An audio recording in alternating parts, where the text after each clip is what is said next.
Welcome back. Welcome back. We're back to the table. Yes. After some time, we had a bigger pause, a necessary one from my side.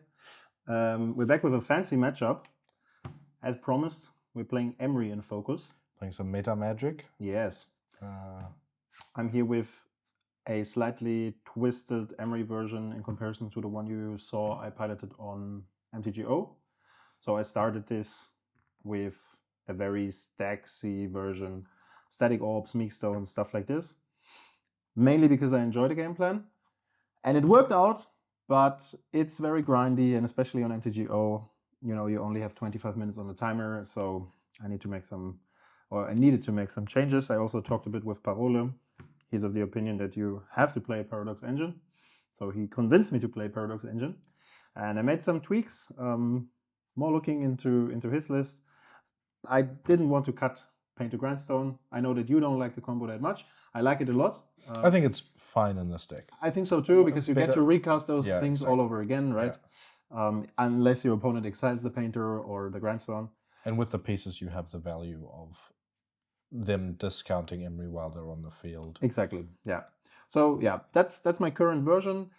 I would say overall I enjoy the deck quite a lot. It's okay in the current metagame. It has some problems against aggressive matchups mainly, like the very aggressive matchups. Vinota is quite a tricky one. Sure, you can counter Vinota, but then you have to deal with all the other things. You cannot play Bridge in this deck, or you can play it, but if you stack the counter spells in hand, it's a bit problematic, you know. And other things, as I said, I tried Meekstone, also not the best card against a deck that brings a lot of 2 power X toughness buddies. So yeah, that's that.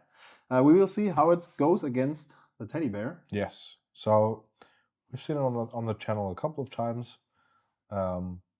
Probably thinking about it, probably the best combo deck in the format. Definitely amongst the best combo decks.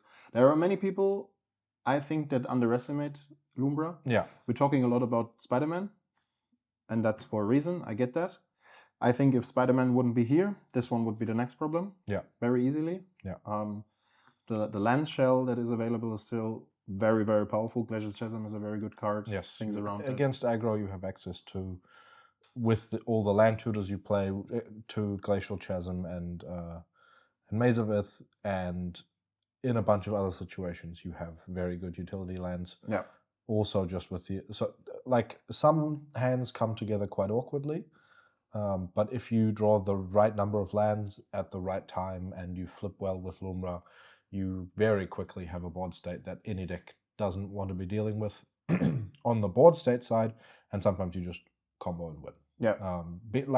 That's one of the things where, sure, you can have removal for the Amulet of Vigor or the Spelunking or the Horizon Explorer, but at the end of the day, the deck still has 12 lands in play. Yeah, which exactly. Lets it play anything it wants to. It lets it recast Lumra many times in a single game. And oftentimes, a Lumra that enters the battlefield that isn't countered will, if it's removed, in its own trigger, have paid for the commander tax of deploying it again. So that kind of dynamic is very difficult to disrupt, and the deck has many other things that it does well. So yeah, I think you're always fighting on different battles at once when you're playing against Lumra. You have to, as you said, you have to deal with the various artifacts and enchantments lying around. You have to deal with the bear at some point, and then sometimes, you know, you have 8, 9, 10 mana and some types in the graveyard, and all of a sudden Emrakul is arriving. Things like this are also, or Primeval Titan, and then you go for the lands value. And or also, if there's lots of counter magic open, sometimes there's just a Shifting Woodland in play, and then you get to copy an Emrakul that's in the graveyard and attack with it for 13 for 2 turns. And then you win as well. So these sorts of lines, there's a lot of cool lines that the deck gets to do, which are difficult to interact with. Yeah, definitely. We'll see how that goes. I think we can talk about that after game 1. I think it could be a consideration to swap to Sandman. Yeah. Because the deck is quite heavy on counter magic. And, you know, I play almost no creatures that can block Sandman. You can just bring it down early on. If I counter it, you get it back. I can't do anything against that unless I randomly find my Soulgate Lantern or something like this. Yeah. So this might be a consideration here. Maybe it's not even necessary, but you know, We'll see. you can think about it. Yeah. This time we did not forget, or I did Ooh. not forget, the paper scissors rock. Some of our viewers, especially the members, got those themselves in order to decide who's starting the game. Yeah. I've read that recently, and you will start. I will start. That's rough. Let's see. Yeah, it's a good sign for me. We will resolve mulligans And get back. and be back. Yeah. All right. All right. We are back. I have kept 6. As you can see, my hand is a little iffy. We'll see how it goes. My hand is okay, I would say. Yeah. By the way, as always, we're playing with Dragon Shields. I'm here today with the Dual Mat Wisdoms. And I think I have a Forest Green. Yeah. So check out our link in the description if you're curious to explore some Dragon Shield products. Exactly. Very good. Otherwise, let's start with the matchup. I will start us off with a forest and pass the turn. I will start us off with an island into an astrolabe. Yes. Drawing a card, passing the turn. I will draw. That is not what I was looking to draw. I'll play a Planar Nexus and a Sylvan Safekeeper. Okay. I'll pass the turn. All right. Interesting. Interesting. I think I will go ahead and cast a Chromatic Sphere. An Emry. Yes. Trigger. 1, 2, 3, 4. So there's only a 0 valence cam. I think for the sake of this matchup, we should probably, since our graveyards are of big interest, maybe swap the spot. Yeah. You know. Yeah. And then I will pass the turn. All right. I'll untap. I will draw. I'll play a Pit of Offerings, exile the Surveillance Cam, the Force. Probably all the non. Yeah, I don't see what the Stern Scolding is. Landless. Yeah. Stern Scolding. Yeah. All right. So it makes blue mana. And not that it matters, but pass the turn. Draw a card. I will crack this sphere for blue mana. Draw a card. And I will replay the sphere. Yes. For the blue mana. We can afford to do this. Cast a Memnite, cast an Ornithopter. Cast a Kappa Cannoneer. That's pretty good. Have a trigger. Yep. And I will follow up with a Tormod script with another trigger. Yeah. Pass the turn. All right, I will untap. I will draw. And yeah, my draws have been horrific. I can see that. Cast a Sylvan Library. Okay. Play an Iowogan. And pass the turn. Okay. Unless, I mean, if I find a Pension, I cannot yet cast it. So you're not dead this turn. I will draw.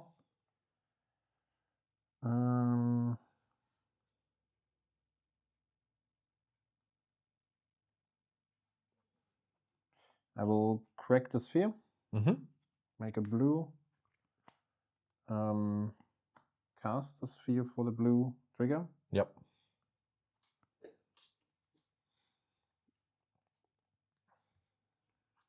I will also play a Thought Monitor.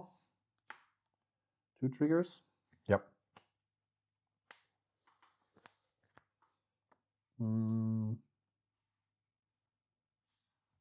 And then I will play a Walker. Yep. And swing in for 9. I think you can attack with a Memnite as well. That's correct. Yeah, thank you. I go to 11, I go to 10. So I think, since I don't think you do much targeting, this block is fine.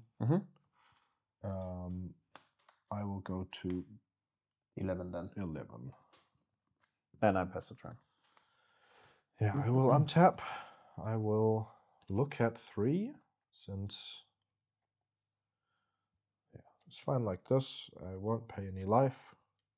I will cast a Tireless Provisioner. I would like to memory lapse the Provisioner. Okay. I'll play a Glacial Chasm, sack the Eye of Ugin, and pass the turn.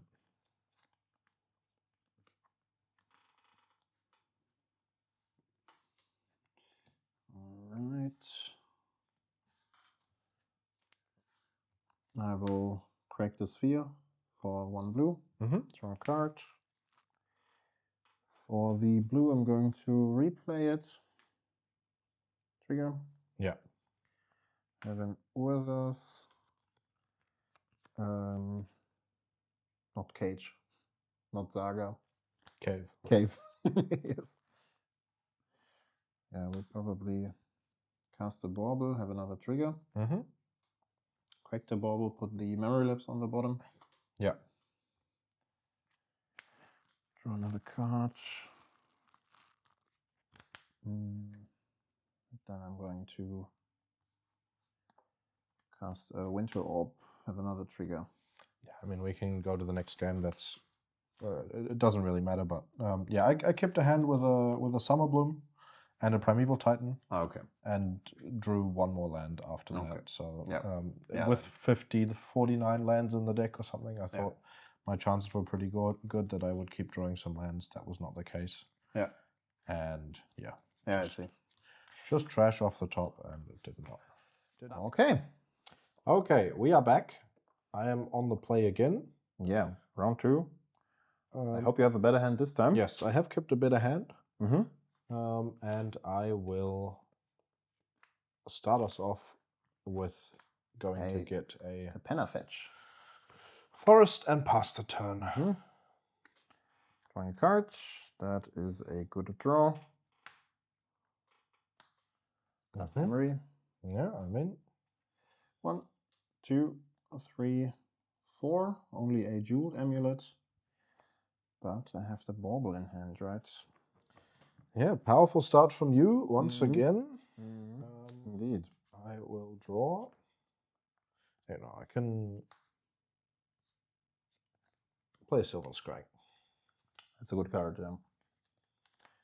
And with the Sylvan Scrying, I think I will get a City of Traitors. And pass the turn. I will correct the Bauble to look at your top card. Yep. Once you're finished, it's over here. Then I draw for Bauble. I draw for turn.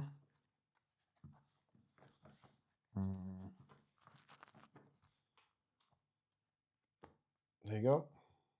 Yep, thank you. Then I recast the Bauble. And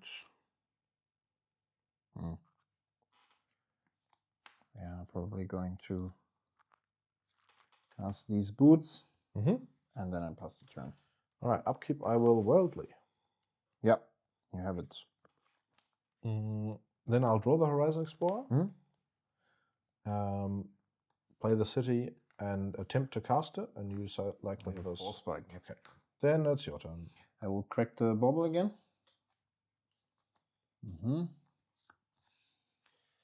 Upkeep, draw for Bauble, draw for turn.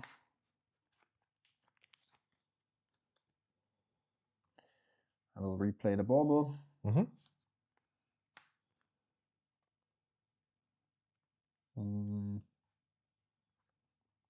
Play another Bauble. And play a Spell's Guide. Okay.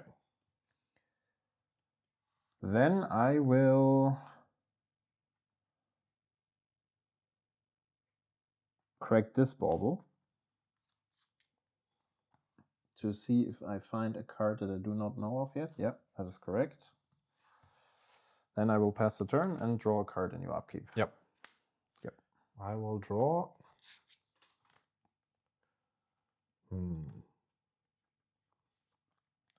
I will attempt to cast this Formidable Speaker. I will Metallic Rebuke, this formidable speaker. Okay. Yeah, I think I have to keep developing my mana, so... Your turn. Crack this bauble. End of turn. Upkeep, draw. Draw for turn.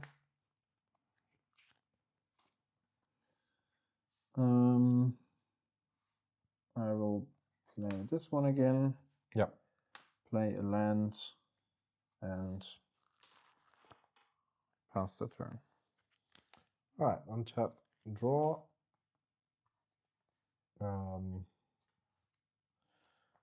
I guess I can cast the Insidious Fungus. Okay, I'll play a land and pass the turn. I would like to crack the bauble. Yep.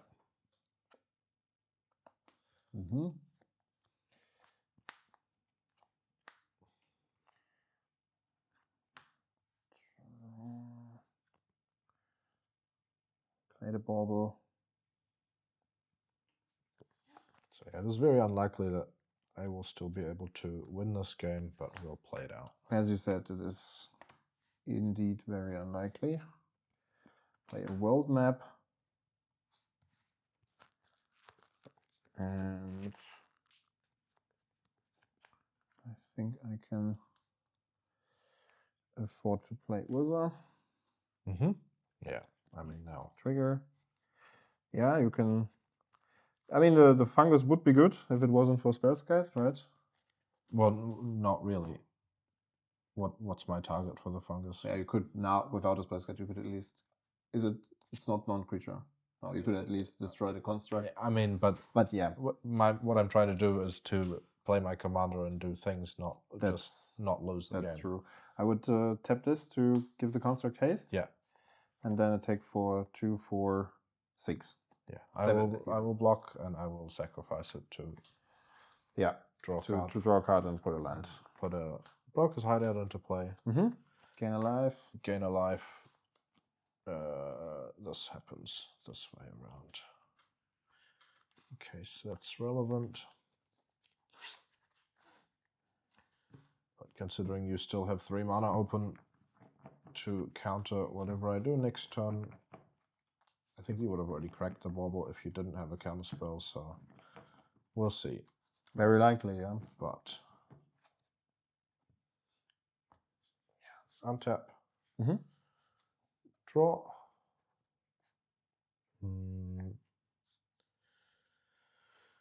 Play a Glacial Chasm, sack a forest, and 4/6 cast Lumra. I will wash away Lumra. Yeah.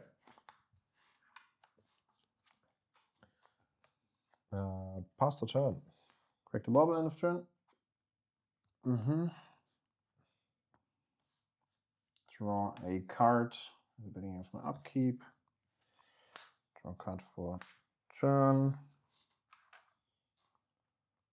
So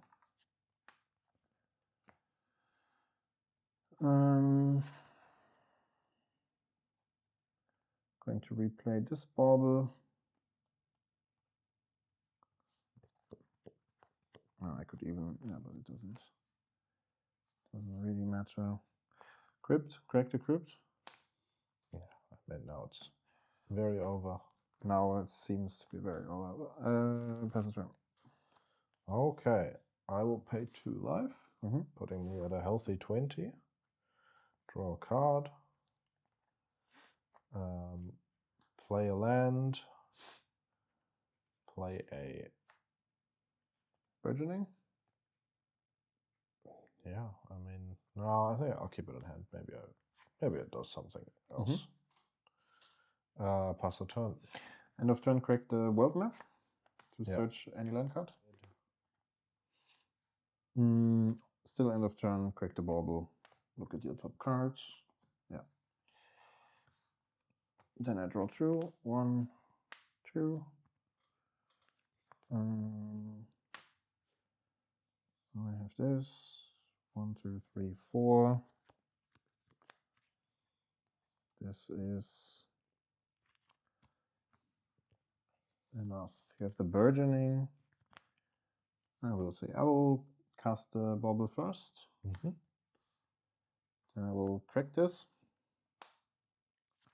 Yeah, but effectively I can draw my entire library, and then at the beginning of your upkeep. Yeah. And then I can win with Painter next turn. Yeah. So my question is if I get another turn. You do get another turn. But whatever I do this turn. But I mean, I will draw. Since I will draw so many cards. Yeah. I will have multiple free spells to counter whatever you do. Or you don't even need free spells. You just have the Urza. I don't even need free. Correct. So this way I cast the Pension, and I will cast the Mindstone trigger. Yeah. Untap everything, and this way I have. And with the Mindstone, you can draw your deck this turn. Even that. Correct. Yeah. So if you, I don't know what the, if there is a loop you can. It costs 3 mana, but you're right. Yep. Yeah, and then I could just go through my. Or you can grindstone me this turn, and then I lose. Yeah, exactly. Yeah. I don't know if you have anything that target player draws, but whatever. Yeah. Yeah. Okay. Then. All right. GG. A surprisingly quick one. We saw. My hand was. I think my hand is a fine keep.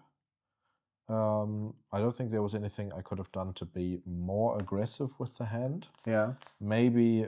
I mean, I guess it is possible that my tutors were wrong. I don't know if there's anything. So I expected you with this one. I expected you to get the Microspawn, because you would have not be able to cast it in the very same turn, but you get something off of it, even if I counter the spell. That's true. The issue is. So I thought about getting Microspawn as well. Which might have been correct. So yeah, there's of course I had 2 decision points basically, and they were these 2 tutors. I don't think there's any lands that it might have been correct to get an Urza Saga, to just not put any spell on the stack for a bunch of turns. But I felt like there might have been a possibility that I just race you, in terms of putting spells on the stack that need to be countered. Yeah. But it was kind of the thing of in the turns where I kept 5 lands, and in the turns where I wanted action, I was drawing lands. The opposite of what happened last turn.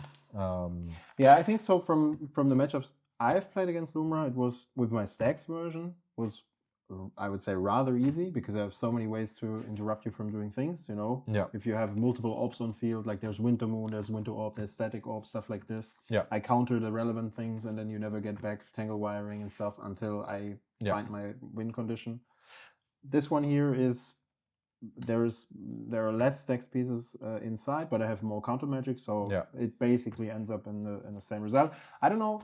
We talked about it in the previous before the game, that maybe the Sandman swap was a thing. Yeah, might have been a thing. You represented it as if you had like 2 pieces of graveyard hate, and that was all. And I mean, you found it in both games. Yeah. I have Sorgat Lantern and Thomas Crypt. So I kind of was like, okay, well, I can sort of rely on my graveyard to some extent. Yeah, maybe the Sandman switch might have been correct here. That's a to any experienced Lumra player watching, you probably saw very different lines than what I played. And that's. I think it comes down to being experienced with the pile, playing it more and in the matchup as well. Yeah, like exactly. I feel like maybe it's just like, okay, always against Emry you switch, but I don't think that's really the case, because I think the Sandman game plan in my head is pretty slow. Yeah, I mean, it depends. This deck is also quite slow, right? Maybe it's the way to go, but it's something that you have to try out. Either way, cool matchup, fast matchup, relatively. Thanks a lot for tuning in, guys, and we will see each other in the second round. Bye bye.